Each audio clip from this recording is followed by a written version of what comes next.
예레미야 29장 보겠습니다.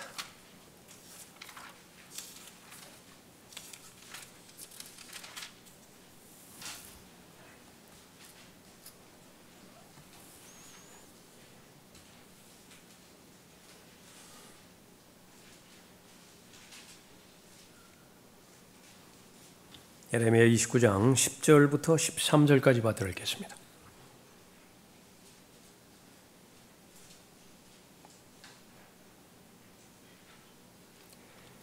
주가 이같이 말하노라. 바빌론에서 70년이 차면 내가 너희를 찾아오리니 너희를 향한 나의 선한 말을 실행하여 너희를 이곳으로 돌아오게 하리라. 이는 내가 너희를 향하여 생각하는 그 생각들을 내가 알미니 곧 화평의 생각이요 재앙이 아니라 기대하던 끝을 너희에게 주리라. 주가 말을 하노라. 그때 너희가 나를 부르고 너희가 가서 내게 기도하면 내가 너희에게 경청하리라. 너희가 너희의 온 마음으로 나를 찾으려 하면 너희는 나를 찾게 되고 나를 만나리라. 나에 대해 알고 계시는 하나님의 지식이라고 하는 제목으로 말씀드리겠습니다.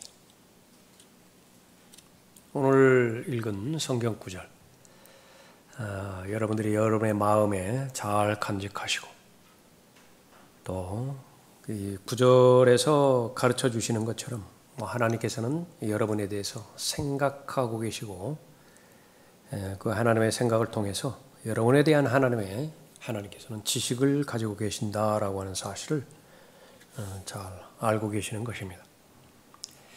본문 말씀은 문맥적으로 이스라엘에게 주어진 말씀이죠. 바벨론 포로로 끌려가서 70년이 차게 되어지면 본향으로 안전하게 귀환할 것이다. 그것을 미리 하나님의 약속의 말씀을 통해서 주신 것입니다. 나의 선한 말이라 그렇게 언급하고 있죠. 신실한 말씀입니다. 한번 말씀하셨으면 반드시 실행하시고 지키시는 하나님이시죠. 그것을 실행하시고 또 돌아오게 할 것이다. 회복시킬 것이다. 말씀하고 있습니다. 이스라엘에게 문맥적으로 말씀하신 이 말씀은 어느 누구에게도 적용되어지는 하나님의 말씀이죠. 11절 보십시오. 이는 내가 너희를 향하여 생각하는 그 생각들을 내가 알미니 너희를 향하여 생각하는 그 생각들 하나님께서 여러분 자신 개개인에게 생각하시는 생각 그것을 하나님께서 알고 계세요. 내가 알미니 곧 화평의 생각이요 재앙이 아니라.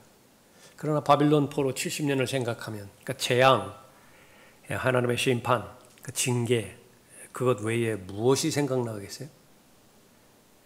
그러나 하나님의 생각은 그것이 아니라고 말씀하시죠. 화평이에요. 잘 되기를 바라는 것입니다. 절뚝거리지 않고 올바로 걷기를 바랐던 것이죠. 재앙이 아니라 기대하던 끝을 너희에게 주리라. 시작하셨다라고 한다면 완성하실 거예요. 심으셨다라고 한다면 열매를 맺으실 것입니다. 이스라엘을 선택하셨다고 한다면 선택한 목적에 맞는 민족으로 마침내 성취시킬 것이에요. 하물며 여러분이겠습니까? 하나님의 아들들이라고 하는 권세를 주신 하나님의 자녀들, 하나님의 시작이 분명하다라고 한다면 또 하나님의 완성, 그것은 너무나 분명한 사실입니다. 격려의 말씀이죠. 아무리 환경과 여건이 어렵게 돌아간다 하더라도 그것을 하나님께서 알고 계시고 또 하나님의 생각 가운데 여러분에 대한 지식이 있다라고 한다면 그것은 바로 화평으로 인도하실 것이고 기대의 끝, 약속의 말씀, 언약의 말씀의 마침이 여러분에게 이루어질 것입니다. 나에 대해 알고 계시는 하나님의 지식, 특징 첫 번째, 하나님께서는 실제로 당신이 처한 모든 상황에 대해 모든 것을 알고 계십니다. 10절 다시 보십시오. 주가 이같이 말하노라. 바빌론에서 70년이 차면 내가 너희를 찾아오리니 너희를 향한 나의 선한 말을 실행하여 너희를 이곳으로 돌아오게 하리라. 역사적으로 이스라엘 민족은 이쯤 되면 하나님께서는 우리를 잊으셨을 것이다. 1년도 아니고 10년도 아니고요. 50년도 아니고 70년 동안 아무 하나님의 반응이 없다고 한번 생각해 보세요. 그러니까 잊으신 하나님이라고 왜 생각이 안 드시겠어요? 하나님은 분명하게 말하십니다. 하나님의 약속, 그것은 바로 하나님의 선한 말씀인데 그대로 이루어질 것이라 그렇게 말씀하고 있는 것이죠. 하나님은 완벽하신 분이십니다. 거룩하신 분, 완벽하신 분이죠. 그 완벽한 뜻을 가지고 계십니다. 그 완벽한 뜻이 마침내 성취가 될 텐데 그 완벽한 뜻을 이루기 위해서 계속해서 일하고 계시는 것입니다. 거룩한 민족으로 이스라엘을 선택하셨는데 제사장들의 민족, 제사장들의 국가에 그 직분을 맡기기 위해서 선택하셨는데 정반대적인 행위를 했죠. 우상 숭배를 해버렸어요. 그 일은 불가능하게 되어버렸습니다. 그렇다고 해서 이스라엘을 선택한 하나님의 선택이 무효가 되어지는 것이냐? 하나님의 선택, 하나님의 결정, 거기에는 후회가 없으세요. 그렇게 해서 그것을 다시 바로 잡아야 되겠죠. 유죄를 선포하시고 그 유죄에 대한 징계를 행하셨던 것입니다. 이스라엘 편에서 보면은 바로 자기가 버림받았다라고 그렇게 생각할 것이고요. 시간이 흐름에 따라서 그 생각은 더 강해질 것이지요. 그러나 하나님의 생각은 그렇지가 않습니다. 그래서 우리에게 하나님의 말씀이 필요한 이유가 더 그건 것이죠. 나에 대한 모든 것을 알고 계시는 것인데 더 구체적으로 살펴보면 개별적으로 아세요. 개인적으로 아십니다. 인류의 역사가 시작되면서 50억, 60억, 70억, 말이 70억이지요. 실제로 그것이 줄을 세워서 한번 돌아본다고 한다면 어떤 사람은 계산을 한번 해봤습니다. 일렬로 100명을 세워봤어요. 그러니까 이것을 100명씩 지구를 이렇게 돌게 해봤는데요. 그 한 바퀴를 그렇게 돌 수 있는 그런 거리라고 합니다. 엄청난 숫자지요. 그런 그 수많은 사람들 가운데서 개별적으로 나를 알고 계신다라고 하는 그 부분입니다. 지금까지 여러분들이 살아오시면서 어느 누군가가 여러분에 대해서 여러분의 이름을 알고 여러분의 처한 처지를 알고 있다라고 하는 사실을 내가 알았을 때 그것은 아주 다른 느낌보다도 아주 묘한 느낌이 그렇게 들 것입니다. 저는 그분을 전혀 본 적이 없습니다. 이름도 몰라요. 연배도 많이 차이가 납니다. 모처럼 고향에 갔는데 제가 누구라고 이렇게 말을 하니까 그러냐고 셋째 댁 그 자제분이 있느냐고 그러면서 반갑게 맞아주는데 그분뿐만 아니라 그러니까 전체가 다 그렇다. 시족사회의 특징이죠.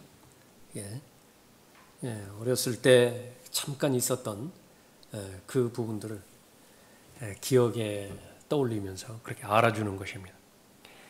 그뿐이겠습니까? 학교면 학교, 또 직장이면 직장, 사회에선 사회. 다른 사람이 나에 대해서 개별적으로 인격적으로 알아줄 때에 나는 다른 그런 느낌이 드는 것이죠. 왜 골방에서 우리가 하나님과 독대하면서 기도의 시간을 가져야 되느냐? 말씀과 기도를 통해서 하나님과 교제의 시간을 가져야 되는 것이냐? 하나님께서는 모르는 부분이 없어요. 개인적으로 60억 명, 70억 명을 상대로 해서 보편적인 인류의 구원 그렇게 말씀하신 적이 없습니다. 다른 모든 부분들을 다 지치시고요. 유일하게 나 하나만 보신 거예요. 나 하나만 보시고 나의 죄 문제를 해결하기 위해서 셋째 하늘로부터 내려오신 것입니다. 개인적으로 나를 아시는 것이죠. 그래서 내 안에 성령 하나님께서 계시고 또 시간과 장소를 하나님 앞에 드림으로 인해서 개별적으로 하나님과 만나는 그런 자리는 가장 복받은 그런 자리인 것입니다.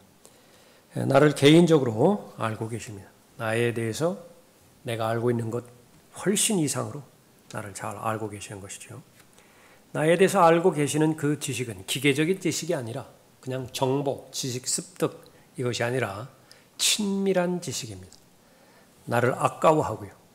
여러분들을 아끼십니다. 아주 아끼세요. 함부로 살게 놔두지 않습니다. 누군가가 해치려고 그렇게 달려들 때 그것을 절대로 묵과하지 않으십니다. 참새 2마리가 한 아싸리 온에 팔리지 아니하느냐. 그러나 너희 아버지 없이는 그중 한 마리도 땅에 떨어지지 아니하리라. 마태복음 10장 29절 말씀이죠. 참새라고요. 참새.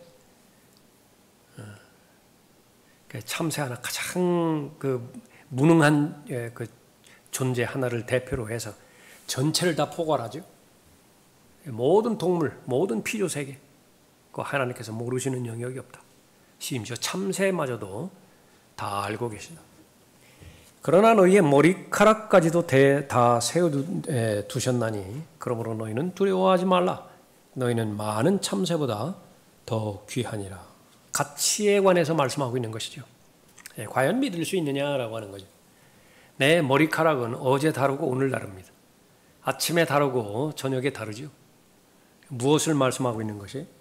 그것은 시시각각으로 나에 대해서 실시간적으로 알고 계시다라고 하는 부분입니다.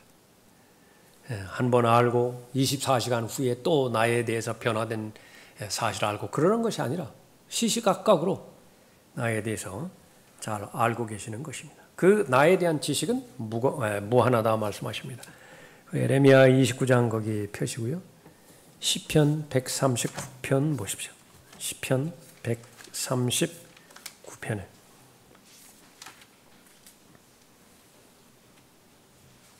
나에 대해서 얼마만큼 잘 알고 계시는 것인가 대표적인 구절입니다.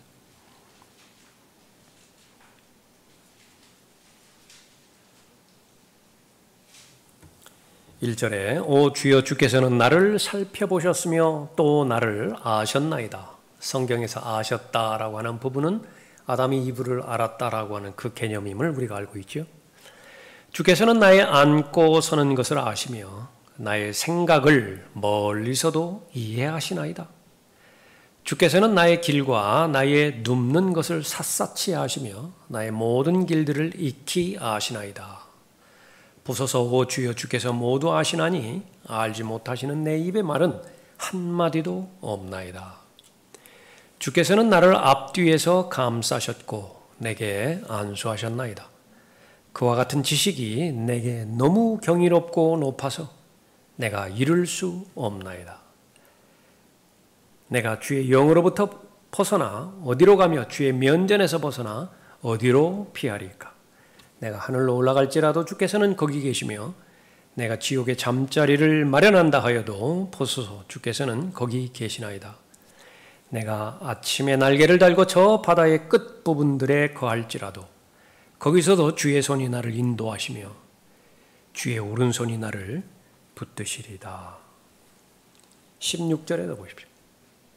내 형체가 완성되기도 전에 임신 1주, 2주 지났을 때 뭐가 형성이 되죠? 내 형체가 완성되기도 전에 주의 눈이 그것을 보셨으며 나의 지체들이 전혀 없고 형성되어 가는 중에도 14주, 15주 중에도 주의 책에는 그것들이 다 기록되어 있었나이다. 오 하나님이여 주의 생각들이 내게 또한 얼마나 귀중한지요. 그 수가 얼마나 많은지요. 시간이 흘러가면서 이 지식들을 발견해 갈 뿐이에요. 지지난주에 읽었던 그런 기사인데요.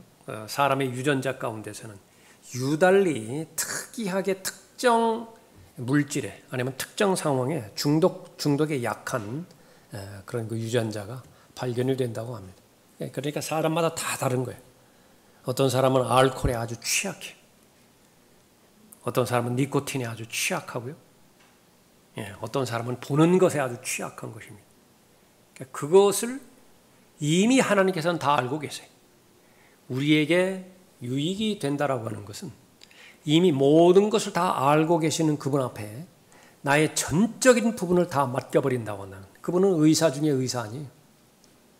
나에 대해서 무엇이 강한 부분이고 무엇이 약한 부분이고 어떤 부분이 가장 약한 부분이고 그 한두 번 건드리면 그냥 파괴돼 버려요. 한번 중독이 되면 어떻게 되는 것이죠? 그 복구되어지는 것에는 확률적으로 볼 때 극히 소수잖아요. 그런 위험 가운데서 정말로 죽음의 골짜기라고요. 그 가운데서 한 걸음 한 걸음 빛으로 인도해 주시는 분이 바로 그분이세요. 온갖 우리가 살아가고 있는 이 세상은 전쟁터인데 지뢰가 안 묻힌 곳이 없어요. 어디를 밟으며 터지는지 나는 알 수가 없다고요. 그러나 그때마다 한 걸음 한 걸음 인도해 주시는 것이 바로 나를 알고 계시는 하나님의 자상하신 인도하심을 말하는 것이죠. 우리의 삶의 가장 깊은 부분, 가장 세부사항. 사람은 이 육체, 몸에 의해서 병이 들기도 하지만 거의 대부분은요, 이 마음에서 우러나오는 병입니다. 계속 스트레스에 노출되고 그것이 반복되어지고요. 처음에는 짜증으로 시작되지만 나중에는 격한 분노로요. 아주 치닫는다고. 온갖 악한 물질들이 내 몸을 스스로 해할 수 있는 그런 악한 독소들이 내 몸 안에서 스스로 분출이 되어지는 것입니다. 자신을 그렇게 잘 지켜야 되는 것인데 가장 근본적인 해결책은 무엇인가? 나에 대해서 가장 잘 알고 계시는 하나님께 나를 의탁하는 것이죠. 요나는 최선을 다해서 하나님으로부터 도망가려고 했었습니다. 그러나 요나는 하나님의 사람인 이상, 하나님께서 선정하신 선지자인 이상 길을 쓰고 도망간다고 하는데 그것은 결국은 하나님께 더 가까이 다가가는 거예요. 하나님의 섭리입니다. 어디로 가든지 어떤 상황에 처했든지 우리에 대해서 잘 알고 계십니다. 다시 본문으로 돌아오셔서 11절 보십시오. 예레미야 29장 11절. 이는 내가 너희를 향하여 생각하는 그 생각들을 내가 알미니 곧 화평의 생각이요 재앙이 아니라 기대하던 끝을 너희에게 주리라. 주께서는 모든 것을 할 수 있으며 어떤 생각도 주께 알려지지 않을 수 없음을 내가 아나이다. 욥기 42장 2절 말씀이에요. 주께서는 모든 것을 하실 수 있으며 어떤 생각도 주께 알려지지 않을 수 없음을 내가 아나이다. 하나님을 두려워해야 되는 이유가 거기 있습니다. 정말로 하나님이 무서운 이유가 뭐냐? 나의 모든 생각들을 다 알고 계세요. 공유하고 있는 것입니다. 내가 내 마음 가운데서 생각 가운데서 계속 기록하고 있죠. 지금 기록하고 있는데 그것을 완전히 복사해서요. 복사해서 하나님께서 카피본 한번 가지고 계시는 것입니다. 그러나 그것만 가지고 계시는 것이냐? 나도 내 동기를 모른다고요. 나도 그러한 계획과 결정을 하고자 하는 의도를 완전히 파악하지 못해요. 그러나 하나님께서는 그 의도마저도 훤히 꿰뚫어 보고 계세요. 그러니 그 마음의 생각과 의도와 판도를 이미 알고 계시는 분 앞에 자신을 의뢰한다고 한다면 얼마만큼 안전하겠어요? 그렇죠? 설계도를 내가 작성을 했는데 2중 3중으로 체크를 한다. 여기에 뭐 하자는 없는 것인가? 확인을 해야 되죠. 그래야 그 다음에 이제 건물이 올라갈 때 하자가 없는 것 아니겠습니까? 사업 계획을 세우는데 이것은 중간에 실패하면 안 돼요. 힘든 것이 30% 진행이 되어 있는데 다시 5% 수정을 해야 된다. 뭐 얼마나 많은 손해를 거기 낭비하고 있습니까? 시간은 시간대로 낭비하고 돈은 돈대로 들어가고. 처음부터 확고부동한 상태에서 한 단계 한 단계 올라갈 때 내 의도가 너무 하나님 보시기에 합당하고 그것은 마귀가 달려들 틈을 여지를 주지 않는 그런 부분이라고 한다면 그것이 얼마나 안전하겠습니까? 사람의 모든 행위가 자신의 눈에는 오르나 주께서는 마음들을 감찰하시느니라. 하나님을 두려워해야 되는 이유가 거기에요. 모든 걸 다 감찰하신다 말씀하시죠. 이 모든 말씀들이 하나님과 동행하고 또 하나님께 순종하고자 하는 사람에게는 격려가 되는 것입니다. 그렇죠. 그 두말할 것도 없죠. 내가 나를 모르는데 얼마나 불안해요. 근데 나를 훤히 알고 계시는 것입니다. 그분께서 나를 알고 있는 지식 안에서 나를 최상으로 인도하시는 것이죠. 두 번째로 하나님께서는 나의 마음과 생각을 알고 계십니다. 내가 처한 환경과 여건, 그것을 알고 계실 뿐만 아니라 내면적인 지식, 생각과 마음의 생각과 의도를 알고 계시는 것이죠. 마음속에 있는 생각과 의도를 우리는 다른 사람이 알게 되기를 두려워할 때가 많이 있죠. 잘못된 동기이기 때문에 그렇습니다. 반대로 다른 사람에게 알려지기를 바라는 경우도 있죠. 안타깝다고요. 내 의도, 진정성을 좀 알아줬으면 좋겠는데 환경과 여건이 나를 누명으로 몰아가고 있는 것입니다. 얼마나 답답해요. 그러나 두 면 모두 하나님께서 알고 계시다라고 한다고 한다면 하나님께서는 나의 아직 드러나지 않은, 나타나지 않은 동기를 알고 계시기 때문에 온전하게 맡길 수가 있는 것입니다. 그 생각과 의도가 근거가 돼서 우리의 말로 표현이 되죠. 그리스도인의 훈련의 과정은 언어 훈련입니다. 말의 훈련이라고요. 얼마만큼 내 생각과 의도를 다른 사람에게 정확하게 잘 전달해낼 수 있는 것이냐. 거기에는 정직성이 필요하고요. 정직해야 돼요. 이중언어 쓰려고 했을 때는요, 거기서는 한계가 있습니다. 그 두 번째로는 정확한 단어가 무엇이냐, 정확한 문맥이 무엇이냐, 그것을 계속 훈련해내야 되는 것이죠. 사람의 정체성은 언어로 정의될 수 있습니다. 내가 생각하고 있는 것, 내가 상상하고 있는 것, 그것이 곧 나를 규정짓는 것이거든요. 근데 내가 생각하는 그 영역이 없어요. 그건 나가 아니에요. 예. 더 구체적으로 말해서 하나님의 말씀 가운데서 하나님의 말씀으로 비춰주는 그런 믿음의 영역 가운데서 나에게 진리가 된 사실, 나에게 귀한 최상의 가치가 된 그런 그 사실들, 내가 내 마음에 올바로 잘 품고요. 그것을 기조로 해서, 그것을 근거로 해서 사람들과 대화하는 것이죠. 예. 말은 영입니다. 예수님께서 하시는 말씀은 예수님께서 내 말은 곧 영이라 말씀하셨죠. 그 생명과 직결되는 것이에요. 사람도 마찬가지입니다. 여러분이 하는 말들은요, 다 여러분의 영이에요. 여러분의 영을 내포하고 있다. 그것이 바로 나의 마음과 생각을 대변하는 것이죠.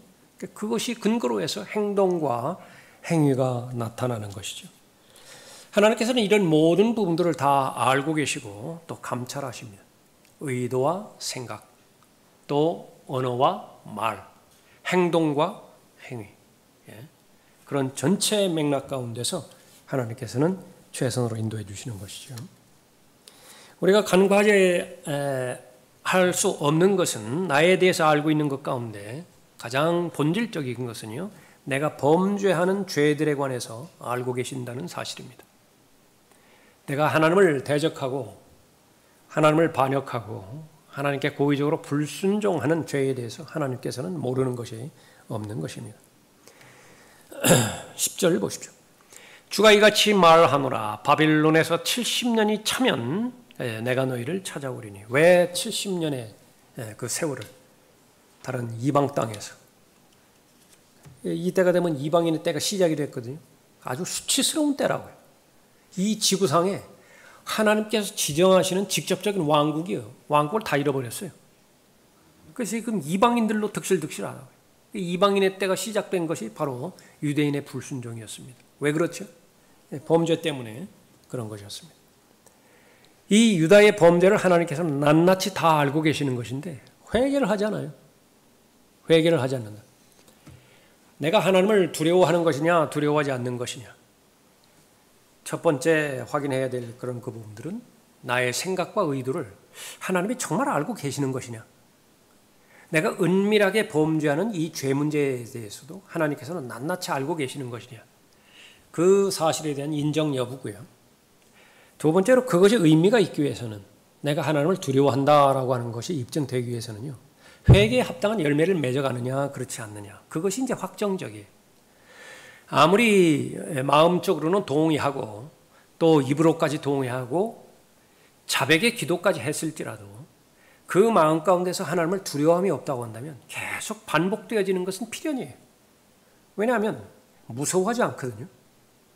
어릴 때부터 사회가, 학교가, 또 정부가 시민들에 대해서 교육해야 되는 것은, 청소년들에 대해서 교육한다는 것은 죄를 지었을 때에 그 죄에 대한 형벌이 얼마나 무서운 형벌인가를 가르쳐 줘야 돼요. 그걸 배워야 된다고요. 그러니까 너무 엉망진창이니까 뭐예요? 형벌을 줄 수 없는 날, 뭐 촉탁소년 그런 거 있죠. 뉴스에 가끔 나오잖아요. 자기는 연령이 그 이하라고. 그럼 마음대로 범죄를 저질러 버린다. 스스로 저주해 버리는 거지요. 예. 바로 이 이스라엘 자신들이 범한 죄, 하나님께서는 다 알고 계셨는데 거짓 선지자들이 다 동원해가지고 너희 절대로 포로로 끌려가지 않는다. 너희를 향한 하나님의 뜻은 화평이다, 화평이다. 대전제 조건은 바로 하나님의 정의와 하나님의 공의를 실행을 해야죠. 그러면 하나님께서는 그 어떤 막강한 외부의 적대 세력에 대해서도 보호하실 것이라고. 그것이 하나님의 언약의 내용이죠. 이스라엘은 그 사실을 몰랐던 것입니다. 사람이 어리석을 때는 죄를 다룰 때입니다. 다른 때는 아주 현명하고 지혜롭게 잘 분석하고 판단하는데 죄에 대해서 다룰 때만큼은 한없이 어리석다. 하나님은 모른다는 거예요. 하나님은 안다 하더라도 하나님께서 계시해 주신 은혜의 범위를 훨씬 넘겨버려요. 하나님께서 계시해 주신 자비의 범위를 훨씬 초월해 버려서 자신에게만 적용시킵니다. 다른 사람이 잘못하고 다른 사람이 오류를 범했을 때는 그렇게 서슬퍼르게 판단을 해버리고 징계를 해버리지만 똑같은 그 사실을 자신에게 적용할 때는 그렇게 너그러울 수가 없어요. 그렇게 은혜롭고 자비로울 수가 없습니다. 어리석은 것이죠. 하나님께서 보지 못하는 죄는 없습니다. 첫 번째 죄에 대한 하나님의 관점 마찬가지였죠. 그들이 날이 시원할 때에 동산을 거니시는 주 하나님의 음성을 듣고 아담과 그의 아내가 주 하나님의 면전에서 피하여 동산 나무들 사이에 자신들을 숨겼더라. 왜 피했겠어요? 왜 숨겼겠어요? 피할 수 있다고 생각한 거예요. 자신들이 숨으면 숨겨질 것이라고 생각한 것이에요. 타조가 위기에 몰리면 어떻게 한다고 그러죠? 머리를 모래 속에 그냥 파묻어 버린다고 그러죠. 그 큰 덩치는 덩그러니 내놓은 채 머리만 들어가서 파묻어 버린다. 뭐가 다른 거예요? 하나님의 말씀은 살아있고 능력이 있어 양날이는 어떤 칼보다도 예리하여 혼과 영 그리고 관절과 골수를 찔러 가르고 마음의 생각들과 의도들을 판별하느니라. 과연 믿을 수 있느냐? 히브리서 4장 12절 말씀. 하나님의 말씀은 바로 예수 그리스도 자신이고요. 그 하나님의 말씀이신 진리 자체이신 예수님은 모든 것들을 이제 공개적으로 드러내실 것이라고 말씀하고 있죠. 드러나지 않을 것이 아무것도 없어요. 그런데 그 사실이 자신의 믿음과 연결이 되지 않았을 때요, 어리석은 짓을 행하게 되어지는 것입니다. 주께서 우리의 죄악들을 주 앞에 놓으시며 우리의 은밀한 죄를 주의 얼굴빛 가운데 두셨으니 시편 90편 8절 말씀인 것입니다. 수많은 성경 구절들, 제발 어리석은 삶을 살지 말라. 현명한 삶을 살라. 현명한 삶을 살려면 지식이 있어야 되고 지혜가 있어야 되고 명철이 있어야 되죠. 세 가지가 있어야 어리석은 삶을 살지 않는 거예요. 그 근거는 하나만 하면 돼요. 하나님을 두려워하는 것을 배우기만 하면 됩니다. 그것이 지혜의 시작이에요. 명철의 시작이라고 말이죠. 내가 범죄했을 때에, 은밀한 행동들을 했을 때에 다른 사람은 모른다 하더라도 하나님의 눈을 피할 수는 없다라고 하는 사실을 아는 것입니다. 그러면 이런 말씀들을 왜 성경에 이렇게 많이 기록했을까요? 아끼기 때문에 그래요. 그렇게 숨기지 말라. 자기 죄들을 숨기는 자는 번성하지 못할 것이나, 하나님께서는 하나님의 자녀가 번성하기를 바란다고요. 성공하기를 바란다고요. 성공의 비결은 율법책 가까이 하라고 여호수아에게 당부했죠. 하나님의 말씀은 내 마음의 생각과 의도를 읽는 거예요. 판별하는 것입니다. 먼저 읽어내는 것이죠. 거기에 자백하기만 하면 되는 것입니다. 자기 죄들을 숨기는 자는 번성하지 못할 것이나 죄들을 자백하고 버리는 자는 누구나 자비를 얻으리라. 아멘. 아멘. 용서받지 못할 죄는 없어요. 다만 자백하지 않은 죄가 용서받지 못하고 하나님과의 관계를 계속해서 단절시킬 뿐인 것이죠. 하나님께서 내가 범하는 죄를 알고 계실 뿐만 아니라 내가 처한 현재 상황에 대해서 다 알고 계십니다. 이스라엘의 현재 처한 고통, 누구보다도 하나님께서 잘 알고 계세요. 70년간 박해의 연속이에요. 노예 생활할 때, 조상들이 노예 생활할 때 말로만 들었거든요. 이집트에서 400여 년간, 430년간 노예 생활했죠. 그냥 구전으로만 전해 들었어요. 본인이 경험하리라고는 상상조차 하지 못했던 것입니다. 그런데 지금 계속 그 상황을 겪고 있잖아요. 무슨 소망이 있어요? 무슨 희망이 있습니까? 내일이 무슨 소망이 있어요? 바빌론 사람들이 얼마만큼 사악한 것인지, 얼마만큼 잔악한 것인지, 자비를 베풀지 않는 아주 거친 민족들인 것인지 하나님께서는 다 알고 계십니다. 이스라엘이 경험한 모든 부분들을 다 알고 계시는 것이죠. 그러나 그는 내가 택한 길을 알고 계시니 그가 나를 연단하시면 내가 금같이 나오리라. 욥기 23장 10절 말씀이죠. 그리스도인들에게도 동일한 내용의 약속의 말씀이 주어졌죠. 우리가 알거니와 하나님을 사랑하는 자들 곧 그분의 목적에 따라 부르심을 받은 자들에게는 모든 일이 합력하여 선을 이루느니라. 그러나 이 약속의 말씀을 마음에 새기지 못할 경우, 하나님의 말씀에서 멀어질 경우에 이것은 감당하기 불가능한 정도로 눈앞이 캄캄하게 다가올 것입니다. 이것만큼은, 이 사건만큼은 내가 해결할 수 없는 인생의 짐이라 그렇게 볼 수도 있겠죠. 지금까지 어떻게 계속해서 잘 극복하며 걸어왔는데 이제는 감당할 수 없는 폭풍이 불어 제끼는 것이 이제는 날아갈 판이에요. 여기까지구나. 내 인생은 여기까지구나. 그런 인생의 고비들이 수없이 많이 놓여지게 되는 것이죠. 그러나 그때마다 하나님의 나에 대한 하나님의 지식을 내가 알아야 됩니다. 하나님께서 나를 알고 계세요. 환경과 여건을 알고 계실 뿐만 아니라 내 내면의 세계, 마음의 생각들과 의도들까지도 다 알고 계시는 것이죠.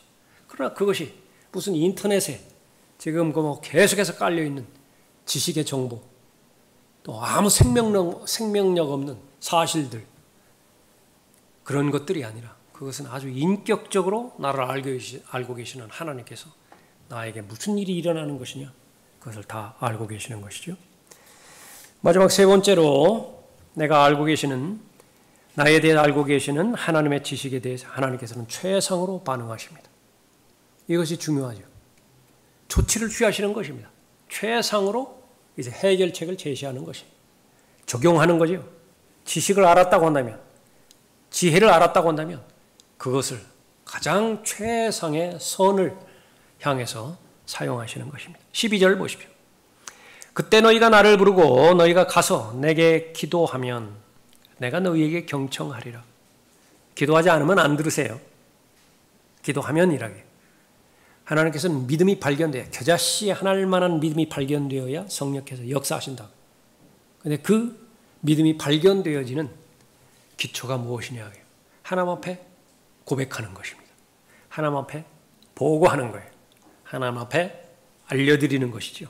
기도하면 마귀의 최고의 계략과 책략, 입 꼭 다물게 하라. 입 꼭 다물게 하라.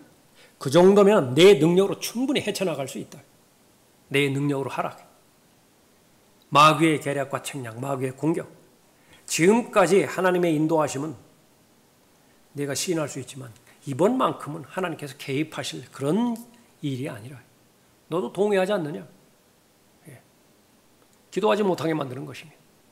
그러나 기도하라고 권면하는 거지. 기도하면 내가 너희에게 경청하리라. 경청이 뭐예요? 응답하겠다 그 말이죠.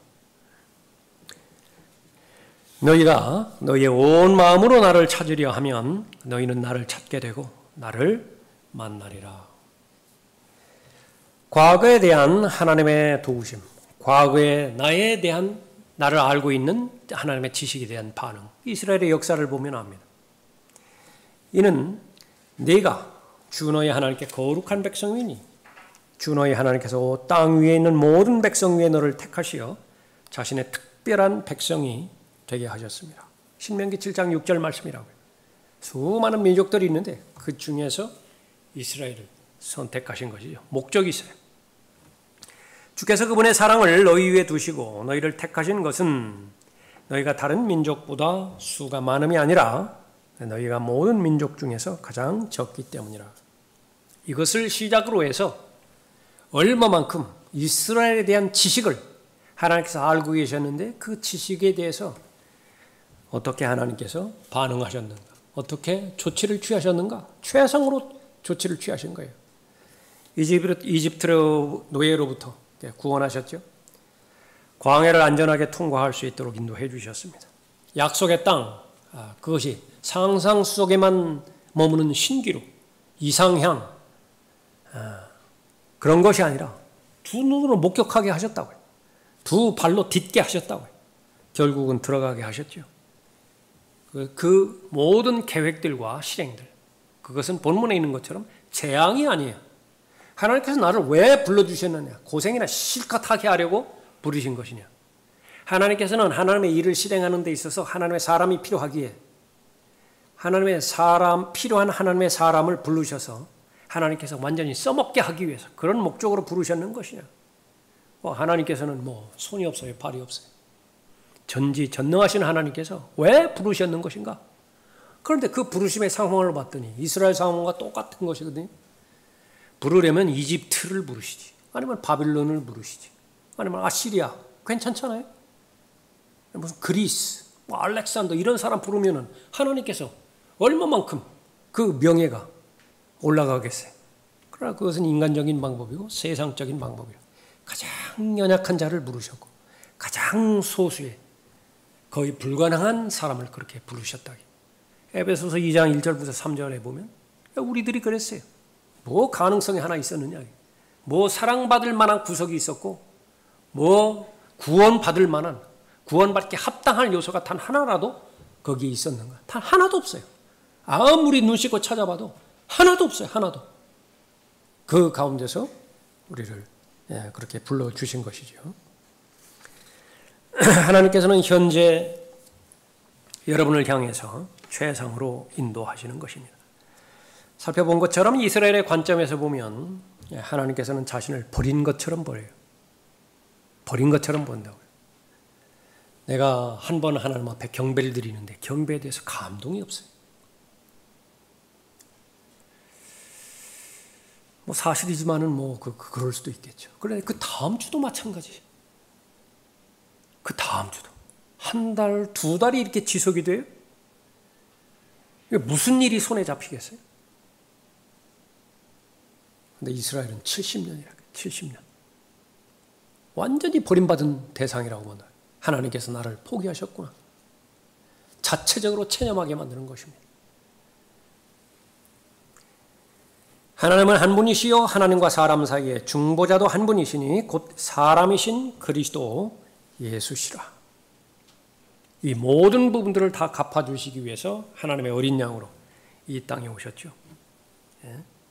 그렇게 해서 아무리 환경과 여건이 열악한 상황이라 하더라도 이미 하나님과 나 사이에는 중보자가 되시는 예수 그리스도께서 계시는 것입니다. 당부의 말씀은 무엇입니까? 믿음으로 극복하라. 믿음으로 극복하라. 모든 것이 절망스럽고 모든 것을 포기해야 할 수밖에 없는 그런 부정적인 상황 가운데서도 한 가지 끈은 반드시 붙들라. 그것이 뭐냐면 믿음이에요. 아무것도 염려하지 말고 다만 모든 일에 기도와 간구로 너희의 구하는 것들을 감사함으로 하나님께 알려지게 하라. 그리하면 모든 지각을 초월하시는 하나님의 평강이 그리스도 예수 안에서 너희의 마음과 생각을 지키시리라. 아담이 죄를 지은 것 마귀에게 마귀 탓할 수 없어요. 마귀 탓할 수 없다 그 말이에요. 예. 수많은 사람들이 환경과 여건 가운데서 다른 사람 때문에 자신의 믿음을 잃어버렸다라고 고백하는지 모르지만은 적어도 하나님과 대면에 있어서는 그 사람들 핑계 삼을 수 없어요. 하나님의 뜻은 재앙이 아니에요. 하나님의 뜻은 화평이라고요. 나의 주어진 하나님의 선한 말씀들, 그것은 기대의 끝을 보겠다고 말씀하신 거예요. 그것은 뭐 성령의 열매죠. 성령의 열매를 맺지 못하는 원인을 목사에게 찾으면 안 돼요. 성령의 열매를 맺지 못하는 그 원인을 목사 아내에게 찾으면 안 된다고요. 나를 얼마나 괴롭혔으면, 나에게 얼마나 사악하게 됐으면 내가 성령의 열매를 맺지 못한다. 그 모든 원인을 가난해서 찾으려고 하면 안 된다. 그 모든 원인을 이 사회적인 구조 악 때문에 내가 내 인생을 펼쳐지지도 못하고 이렇게 한다. 세상 사람들이라면 그렇게 할 수 있어요. 그래서 정치가 필요한 것이라고요. 그러나 하나님의 자녀에게는 하나님의 방식대로 살아가는 삶의 영역이 있습니다. 그것은 하나님의 선한 말씀의 원리와 기준대로 살아가는 것입니다. 그것은 무엇이냐? 그것은 바로 성령의 열매라고 하는 것은 모든 지각을 초월하는 하나님의 평강으로 통치한다 그 개념입니다. 마귀의 능력이 아무리 대단한들 그 하나님의 능력을 방해하겠어요? 그 사람이 아무리 대단한들 대단한 영향력을 나한테 끼친들 내 마음의 평안을 그 사람이 무엇이긴데 그렇게 깨트려 버리겠어요? 그건 부질없는 짓이다.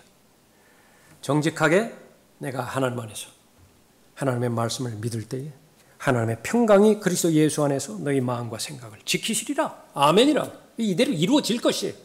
다만 이것이 이루어지지 않는다라고 한다면 그 원인이 나에게 있는 것인가 한번 살펴봐야 되는 것이라고요. 그 살펴봐야 되는 원인 가운데서 나의 삶은 질서 있는 삶을 지금 유지하고 있는 것인가.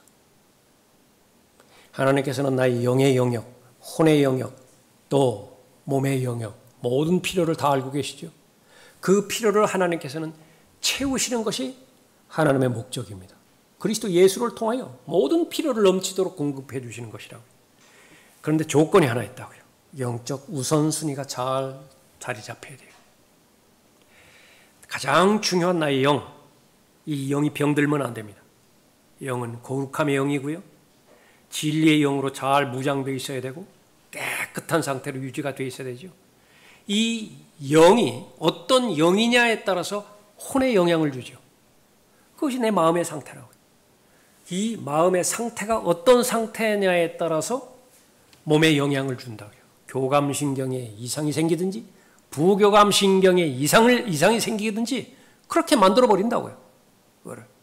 그 영적 질서가 잘 이루어져 있을 때에 자신만만하게 이 세상 살아간다고요.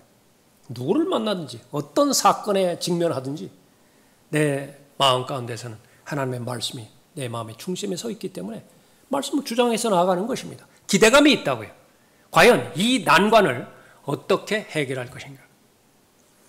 우리가 병행해서 살펴봐야 될 부분은요.